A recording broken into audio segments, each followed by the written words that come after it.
Bismillahirrahmanirrahim. If you want to watch new videos on our channel, then subscribe our channel and don't forget to press the bell icon. Like the video and share it with your friends. Moreover, comment below for your suggestions. Now let's come to today's video. 5 ways to kill difficulties in your life. 1. Accept the situation. Acknowledge the situation you are in and accept it. Denying or ignoring the problem won't make it go away. Acceptance helps you to remain calm and find a solution. 2. Focus on the solution. Instead of focusing on the problem, focus on finding a solution. If one solution doesn't work, try another until you find one that works.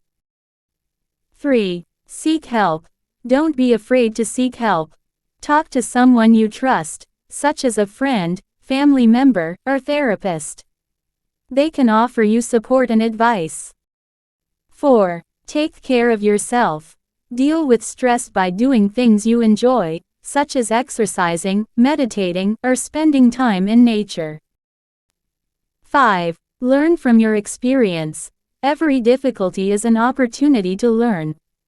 Reflect on what happened, what you learned, and how you can use this experience to become stronger and more resilient in the future. If you like the video, subscribe our channel and appreciate us. For new videos, press bell and get notifications. Like, share and comment below for your suggestions and feedback. Thanks for watching.